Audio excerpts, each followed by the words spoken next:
Alam mo, tigil-tigilan mo na yung mga pagkukunwari na yan.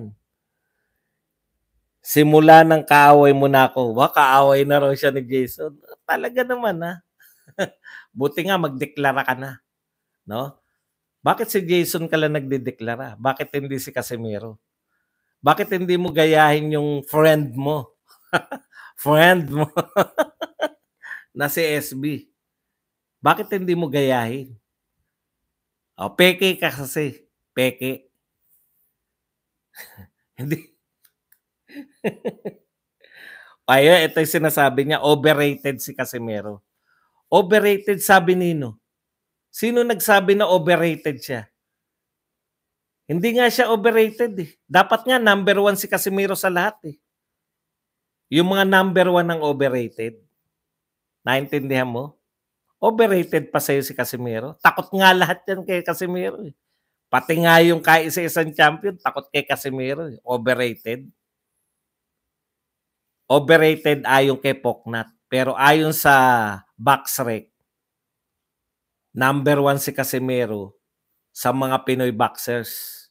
Ayon sa Boxrec, number 1 si Casimiro. Naintindihan mo? Number 1.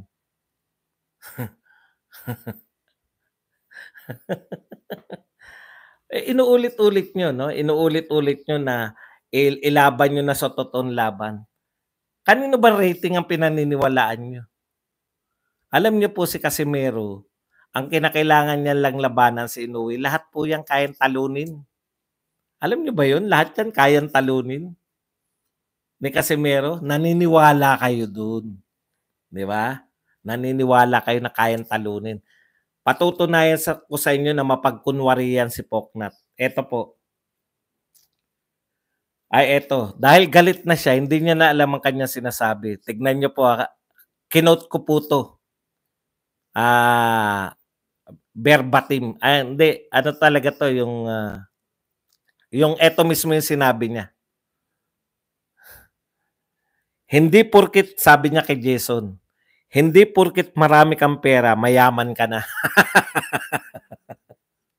Comedy. Oy, Jason, makinig ka. Alam mo ba na hindi porkit may marami kang pera, mayaman ka na? Anak ng pupa. Poknat, nagdidiwang ako kasi ganun talaga eh. Pag nakubabawang ka ng galit, wala nang direksyon yung utak mo. Pumuputok yung mga...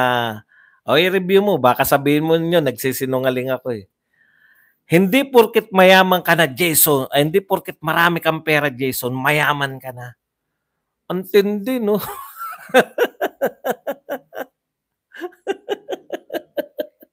Hindi na kinakailangan sagutin eh.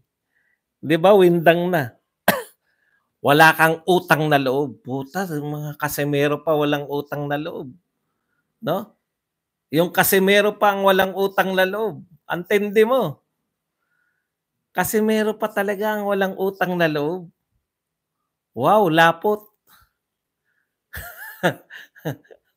Alam, pati yung panlilibre, sinusumbat, nilibre ko kayo. Nilibre mo sila, sinusumbat mo, nilibre mo. Diyos ko, mabagin. Kaawa-awa. Alam nyo kasi, yung mga taong minsan laman libre, yung mga taong minsan laman libre, nagkukwenta yan.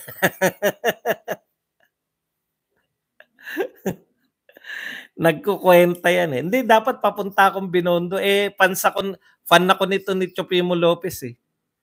Hindi ko mapapalampas to. Pero mamaya, hindi. Bago mag-lunch, tapos na to eh. Ito, pinakamalupit na sinabi niya, no? Halatang-halatang niloko lang kay ni Pau Salud eh. Sinasabi ko, Pau Salud ah. Ha? Kala mo nakakatakot banggitin yung pangalan eh. Sa susunod na pumunta ka rito sa BGC, magpasabi ka. Tapos sasabihin ko sa'yo kung ano, nasan ako. Hindi yung, kala mo talaga, nasan yung mga panggatong. Tot mo. Ito ang pinakamalupit sa lahat ng sinabi niya. Ito, last na laban ni Tapales. Marami siya nilokong tao. Ito, Walang 122 na mananalo kay Inoue, eh bakit sabi mo mananalo si Tapales? 'Di ba? Daming tumaya. Kaya ka nga kalbo, 'di ba? Yun yung pusta mo. Habang pumusta sila ng pera dahil sa paniniwala sa iyo. Tapos ngayon sasabihin mo walang mananalong 122 kahit daw si Casimero hindi mananalo. Wala ka namang kapangyarihang ilaban si Inoue kay ano eh. Kayo 'pag nagsalita, ito si Pau Salud tsaka yung mga katropa niya, akala mo may say talaga kayo sa boxing, 'no? Wala talaga kayong say sa boxing. Masyado mo lang binild up yung sarili mo. Tignan mo, score.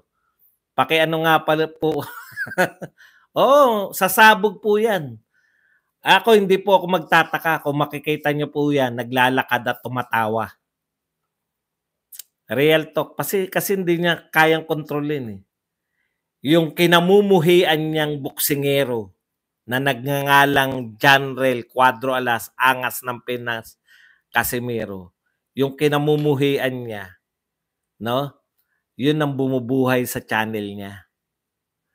Nananalangin pa siguro yan na sana matapos na karir ni Casimero. Utot mo. Pag nagtapos na yung karir ni Casimero, tapos ka na rin. Expose ka na. Nakakaantok ka. Pag tayo nagsabay kahit na anong live, ayun nga, nauna ka na eh. Di ba? Naunahan pa rin kita.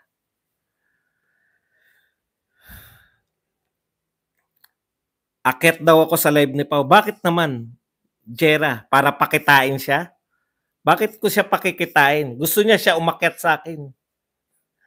Ano yan? Matagal na siyang kinakarga ng mga umakyat sa kanya. Matagal na nga siyang kinakarga ng SB. Si SB na lang bumubuhay dyan sa channel niyan. Tsaka yung mga kung sino-sinong pinaakyat niya. Hindi niya po kaya mag-isa na makadampot kasi bakit? Alam niyo kung bakit? Hindi niya kaya mag-isa na magsulo na siya lang ang tao sa kanyang vlogs. Eh putya, siya mismo inaantok sa sarili niyang vlog eh. Real talk mo yan. Siya mismo inaantok sa sarili niyang vlog. Kaya kinakailangan niya ng mga ibang tao pampagising.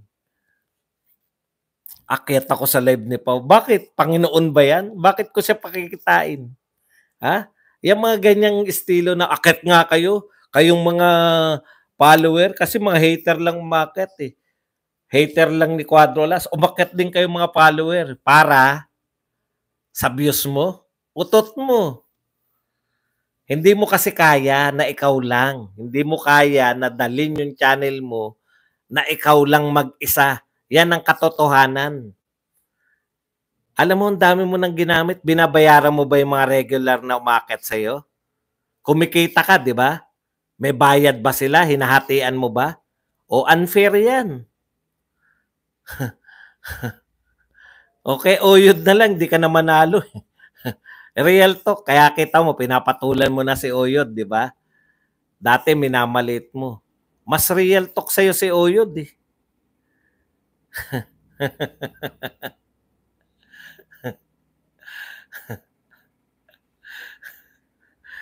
Wala naman kasi, sa totoo lang, bagsak na yung channel niyan. Lalo na ngayon, inaway niya na talaga yung mga Casimero. Ang ginagawa niya to save, no? Awayin ko si Jason kasi naniniwala siya. Yan po ang kaisipan, 3 years ago, 2 years ago, pwede pa yan. Kasi akala talaga ng mga tao ang sumisira kay Casimero si Jason eh. Ngayon na-realize natin na yung magkapatid, nangarap, walang iwanan, na-realize na natin na yung ikaw, Poknat, at saka yung mga tropa mo, taga-ipon ka nga ng hater eh. Di ba? Tinatanong niya, bakit daw lahat ng mga nakakalapit kay Cuadro Alas eh inaaway na ni Jason? Di mo ba na-realize kung ano yung purpose nila ng paglapit? Katulad mo lang din yan. Malapit ka kay Cuadro Alas, bakit hindi ka na malapit ngayon? Ang tingin nyo kasi kay Cuadro Alas, gamit. Pwera sa Stephen ha. Si Stephen Lunas, ibang kaso yan eh. Yeah, wala akong masamang tinapay kay Stephen Lunas. Pero lahat ng lumapit kay Elas na hindi niya na kasundo ngayon. Ano ba purpose niyo ng paglapit? Para kayo sumikat?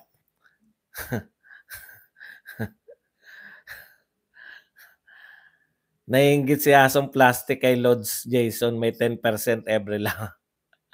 Load ka ba ng bold ngayon? Si Boss Buzz, 32 minutes pa lang. 188.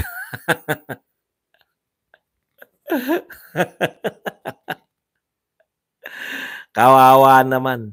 Nilalampaso ni Badong Gatong araw-araw. Talagang ganun eh. Hindi ka kasi marunong gumalang. Ikaw ang nagpauso. Malaking channel ka. Pinauso mo na pwedeng bastusin. Basta kaya niyong pangatwiranan. Pwede niyong bastusin.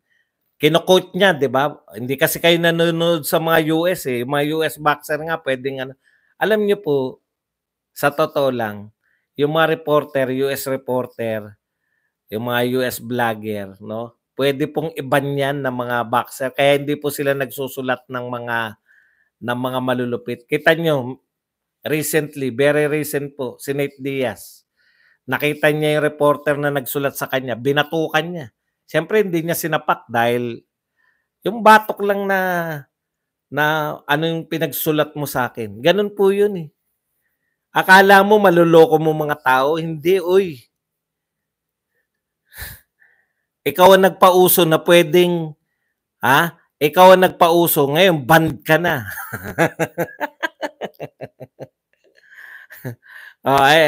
Spelling, sinasabi mo, mali-mali spelling. Ikaw, alam ko hindi ka nagkamali. Pero bakit hindi utol? Bakit otol? Alam mo kung bakit otol? Ito mga Bisaya, sa amin sa mga Tagalog, ang spelling ng utol, U-T-O-L. Yang otol, kaya niya nilagay ang otol sa pamagat niya. Hindi dahil nagkamali siya. Malayo po kasi kung di ako nagkakamali, malayo yung U tsaka O eh. Di ba? Otol talaga sinadya niya yan. Kasi iniinsulto niya kayong mga Bisaya. Yan ang real talk. Sa aming mga Tagalog, no?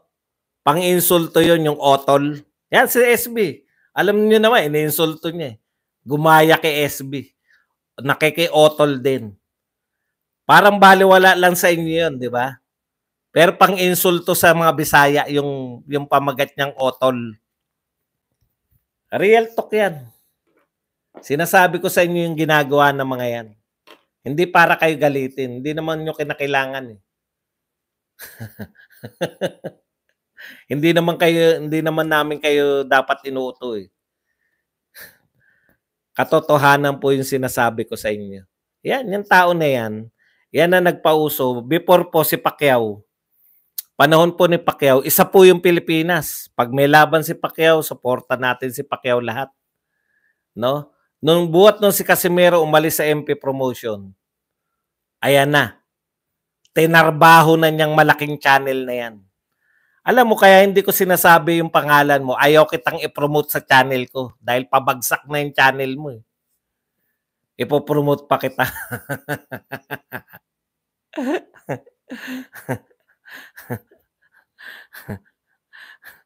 Mga sinasabi mo na otol-otol, putya, iniinsulto nyo mga Bisaya. Mahiya naman kayo. For the longest time, panay mga Bisaya yung mga bumubuhay sa Philippine boxing. Karamihan, di naman lahat. May pa isa-isa na taga Luzon, may pa isa-isa na... Pero karamihan po mga Bisaya yung mga world champion natin. Tapos kung mang-insulto ka ng otol, real talk yan. Baka hindi nyo napupuna eh. Marami po silang pang-insulto na kaming mga Tagalog na unawaan. Pati ang kangkong. Yan po ang worst na pang-insulto sa amin. Maring hindi ganyan yung termino nyo sa Bisaya. Pero sa totoo lang po, anong ibig sabihin sa amin ng pinulot ka lang sa kangkungan? Mas mahirap ka pa sa mahirap. Yung hindi sila tumitigil, kangkong nation. Kangkong nation patawag sa amin eh, di ba? Mga multi-millionaire, yung magkapatid na Casimero, multi-millionaire. sasabihan mo ng kangkong. Sino po yung yung tunay na naninira? Kangkong. Alam yan ni Pau Salud, alam yan ni SB kung ano ibig sabihin ng kangkong. Maaari sa inyong Bisaya, nagtataka kayo, insulto ba yun? Ang sarap nga ng kangkong. Insulto po sa amin yun. Sa mga Tagalog po, insulto po pag tinawag kang kangkungan. Dahil ang ibig sabihin po ng kangkong, no? Dito sa amin, pinulot ka lang sa kangkungan, mas worse ka pa sa isang mahirap. Yan po ang katotohanan. Siguro iniisip nila, hindi na siguro mahalata yan. Para sa ating mga Tagalog lang to, pagtawanan natin. Ako po, tinatapat ko kayo kung anong ginagawa niyan sa inyo. Matagal na akong siniraan yan, poknat na yan. Alam nyo kami, mga bata lahat nun sa BCCCCP. Ako, real talk lang ako. Pero sirang-sira ako doon dahil dyan sa tao na yan. Nakita ko kung paano mag-usap sa GC yan. Mga influensyan mo, mga batang imbis na itama mo yung mga pananaw nila. Kita nyo, marami sa mga BCCCP, mga anti-boxer na. Di ba? Marami dyan na na sa mga boksingero. Bakit? Ito, ang influensya niya matindi. World champion, never pa po sa panahon na mga world champion iniinsulto ng mga fans. Ang tindi niya mag-uri-uri, no? Fans. Ako habang inaayos ko to, tinignan ko kung ano yung sinasabi niya. May nagko-comment kanina sa kanya. Ano ba trabaho mo? Uuriin ka muna, no? Hindi niya sasagutin yung mga sinasabi mo. Uuriin ka muna, mamaliitin niya muna kung anong uri yung pagkatao mo. Ganun po Malaking channel, 35 viewers, badong gatong 200. Mababand ka na naman yan, nene. Mapapalayas ka na naman yan. Oyod Boxing Fanatics, yeah. Good morning into everyone, Solid Quadralas. Puta, talo mo na Oyod yan Si Poknat, talo mo na sa views Hindi kaya sa kangkungan pulutin ng mga mapanglait sa kapwa. Kuya Badong, may something siguro Poknat akala niya pinaka-importante. Boss, buti hindi sila pinapatulan ng mga karamihan ng Bisaya. Buti hinahayaan na. Mababait po tayo Totoo lang. Hayaan nyo po, wag pong ganun, no? Sinasabi ko lang sa inyo yung ginagawa nila. Kasi mga peke yung mga yan Ako hindi ako marunong magbisaya, pero pinapaliwanag ko po sa inyo from the standpoint ng mga Tagalog. Kung ano po ibig sabihin ng kangkong, kung ano po ibig sabihin ng mga otol. Please. Yung mahilig din magmagaling yung bumubuhay sa channel niya, si SB. Di ba? Nagkakabuhay yung channel niya pag umakyat yun. Alam mo, magaling, isa pang magaling magmarunong yun. Puta, daig pa doktor ko Yung doktor ko, bago matiyak kung ano yung pinanggagalingan ng sakit ko, ang daming test na ginawa. Pangmayaman kasi yung sakit ko. Ang dami pong test Sa nagmumula yan, bakit ka nawala ng Pucha, daig pa yung doktor ko Alam nila kung ano yung dahilan ng sakit ko Alam nyo, huwag kayong magdi-discuss ng mga tungkol sa sakit nang wala kayong alam. Marami kayong ipapahamak. Yan yung numero 1 pinagbabawal na YouTube. Sa bagay, sa channel naman ni Pau mo sinasabi yan. Hala ka naman pa protektahan channel. Ken Viper. Ayan si Ken Viper. Saksi yan. Ken Viper, di ba naroon ka nung nasa tayo? Pucha. Eto kinakwento niya. Ayan si Ken Viper, naroon yan Pinost niya yung picture namin nung nasa, anong tawag dyan? Kaya eto, simple lang kung paano niya po i-manipulate kayong mga viewers niya. No? Nag-post siya ng aming picture. Yan, si Ken Viper, kasama yan Pinost niya. Tapos sabi niya nung kinumprontan niya raw yung mga basher, wala naman daw nagawa, wala naman daw. Totoo ba 'yun, Ken Viper?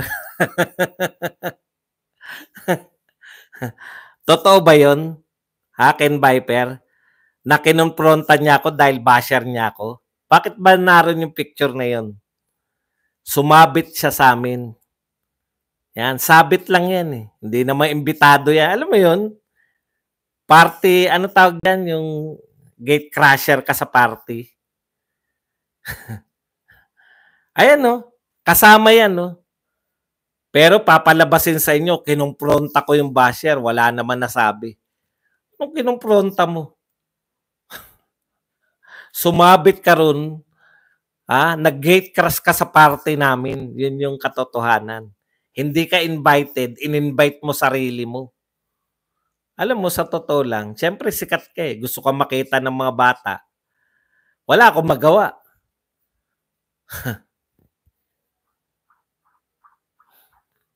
O, yan ang katotohanan. Ayaw ko yan sabihin eh. Di ba? Ayaw sa kanya ni Casimiro. Meron pa naganap. Dahil hindi naman ako chismoso, alam mo yun, amin na lang yun. May naganap dun. Nagalit si Casimiro.